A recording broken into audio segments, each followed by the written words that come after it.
मानवर कांसीराम साहब ने हजारों किलोमीटर चला करके इस बहुजन समाज को तैयार किया। उस रैली में उसी तर्ज पर आज पूरे देश में जहाँ साइकिलें हैं, मोटरसाइकिलें हैं, पूरे देश में बहुजन समाज पार्टी मानवर कांसीराम साहब की सोच के आधार पर अपने साधनों का इस्तेमाल कर गांव-गांव जाकर के बहुजन समाज का संदेश दे रही है। इसी कड़ी में आज हम कोलारस विधानसभा में आज ये हमारे दूसरा कार्यक्रम है। पिछली 25 तारीख को था, आज ये दूसरी बाइक रैली का कार्यक्रम है। इसमें ग्राम सरजापुर में अपनी बात रखूँ, सबसे पहले मैं देश के हमारे संत गुरु महापुरुष जिन्होंने हमें ये सारी चीज़ों को प्रेरित किया, इन सभी महापुरुषों को मैं नमन करता हूँ और आदरणीय बहन कुमारी मायावती जी को अपना आदर्श एवं नेता मानकर उनके चरण स्पर्श करते हुए आज हमारे साथ चल रहे हमारे कोलारस के पूर्व मंडी अध्यक्ष जोन के प्रभारी संत सिंह आदिवासी जी एवं उपस्थित हमारे सभी सम्मानित साथी, आप लोगों के भी सभी के नाम जानता हूं, नाम लूँगा तो समय ज़्यादा जाएगा और आगे भी हम लोगों को जाना है।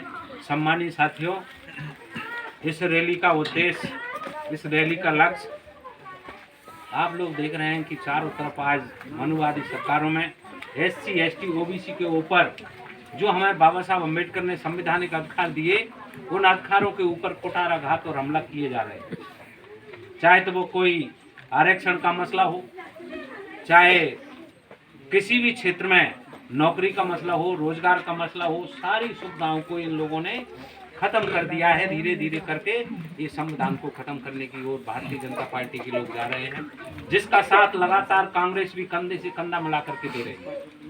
ऐसा नहीं है कि भाजपा अकेली दोषी है, इसमें जितना भाजपा दोषी है उतना ही कांग्रेस भी दोषी है। क्योंकि साथियों, आप लोगों ने देखा मध्य प्रदेश के अंदर 2018 में मध्य प्रदेश की पब्लिक ने कांग्रेस को चुना और कांग्रेस की सरकार बनी, लेकिन कांग्रेस के नेता ने ही कांग्रेस के विधायक बेच करके बीजेपी की सरकार बनाई और बीजेपी की सरकार बना करके आज कांग्रेस फिर कहती है कि हम तो अलग हैं।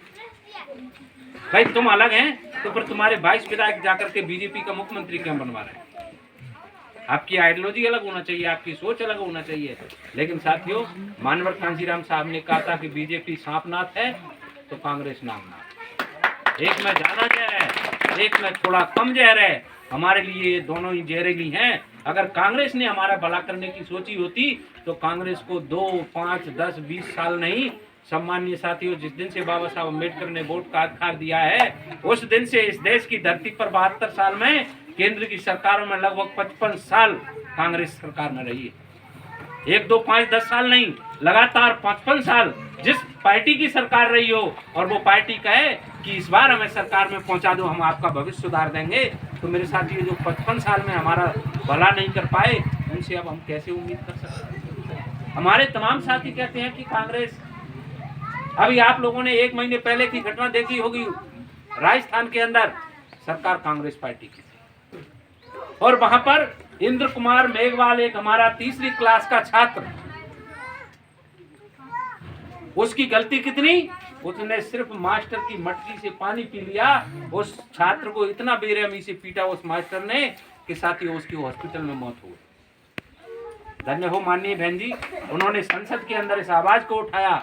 जब पूरे देश में इस आवाज की बात चली तब जाकर के कहीं उस आदमी के खिलाफ FIR दर्ज होकर और उस आदमी को जेल भेजने का काम किया। अगर कांग्रेस ऐसी सोच की पार्टी है कि जो हमारा भला करना चाहती है और हमारे लोग कहते हैं कि कांग्रेस ने हमारा भला कर दिया, तो मुझे बता दो मेरे साथियों, 72 साल की आज़ादी में अभी भी आपके स्कूल में आपके बच्चों के लिए पानी पीने का अधिकार नहीं है। क्या दिया कांग्रेस ने हमें?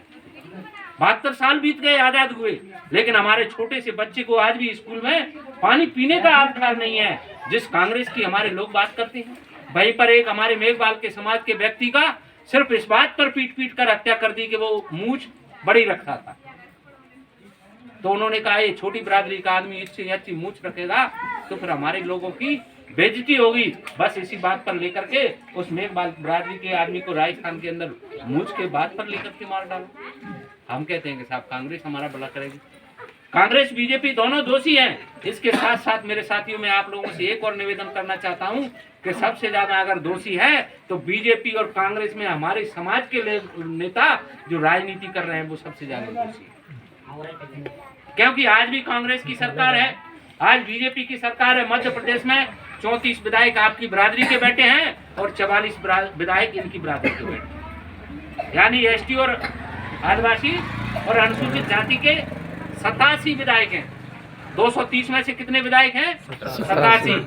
और सबसे ज्यादा जुर्म कौन पर होता है? एससी और एसटी पर। एक भी विधायक की आवाज कहीं निकलती हो आपने सुनी हो विधानसभा में तो बता दो आज तक। क्यों नहीं सुनी?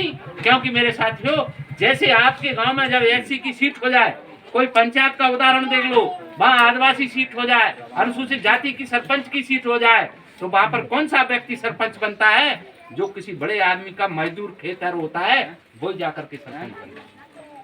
किसी दूसरे की भैंसों का गोबर साफ करने वाला व्यक्ति सरपंच बनता है जब आपकी सीट आती है तब।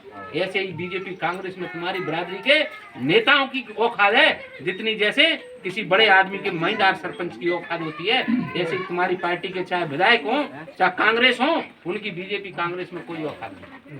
इसीलिए पार्टियों से ज्यादा दोषी हमारी बिरादरी के नेता हैं जो बाबा साहब के कानून की वजह से विधायक और सांसद बन के जा रहे हैं। दिल्ली के पार्लियामेंट में 145 सांसद, 1 2 5 नहीं, 145 सांसद दिल्ली की पार्लियामेंट संसद में बैठे हैं एससी एसटी के संविधान में कि भाई ये तो अनुसूचित जाति के जाने हैं, आदिवासी के जाने हैं। लेकिन जब इस देश के अंदर अनुसूचित जाति जनजाति ओबीसी के खिलाफ कोई कानून बनता है तब वो सांसदों का मुंह नहीं खुलता, वो आराम से टेबल ठोक करके विरोधी जो कानून बनाते हैं उनको पास करने में उनका समर्थन कर देते हैं। जब इस देश के अंदर आरक्षण का विरोध होता है, ओबीसी के वहां पर विधायक बैठे हैं, सांसद बैठे हैं, ओबीसी का आरक्षण खत्म हो जाता है। अभी उत्तर प्रदेश के अंदर नगरीय निकाय का चुनाव है, ओबीसी के आरक्षण को टोटल खत्म कर दिया, लेकिन ओबीसी के सांसदों की भी आवाज नहीं निकलती। क्यों नहीं निकलती? क्योंकि मेरे साथियों, ये उस मालिक के पालतू कुत्ते हैं कि जब तक मालिक नहीं कहेगा तो काटना तो दूर की बात ऐसे हमारे समाज के विधायक सांसदों से हम लोग उम्मीद करें कि साहब पार्टी कोई सी सही हमारी बिरादरी का है, तो ये हमारी बहुत बड़ी गलती है कि हम ऐसे लोगों को बार बार मौका देकर के हमारे समाज का सत्यानाश इन्हीं लोगों के माध्यम से करवा रहे हैं। इसीलिए मेरे साथियों, आप लोगों से निवेदन और गुजारिश है कि चाहे वो बीजेपी का हो, चाहे कांग्रेस का हो, किसी भी दल का हो, जिस व्यक्ति के अंदर बाबा साहब अम्बेडकर की आइडियोलॉजी, बाबा साहब की विचारधारा वाले लोग जब तक इस देश की विधानसभा और पार्लियामेंट में नहीं पहुंचेंगे तब तक इस देश के गरीब तबके एससी एसटी और ओबीसी का भला होने वाला नहीं। लेकिन अब नकली अम्बेडकरवादी भी बहुत पैदा हो गए, जो बाबा साहब को तो अपनी सर खोपड़ी पर रख करके घूमते हैं, जय भीम भी बोलते हैं। अब जब वो बाबा साहब का फोटो पर्चे में होता है, बाबा साहब की आकर के जय भीम बोलते हैं और वो मानवर कांशीराम साहब भी जय बोलते हैं, तो फिर हमारा समाज गुमराह हो गया। जीएसपी वाले जय भीम कांग्रेस कर रहा है, ये भी बाबा साहब को मानने लगे। हमारे लोगों को गुमराह करने का एक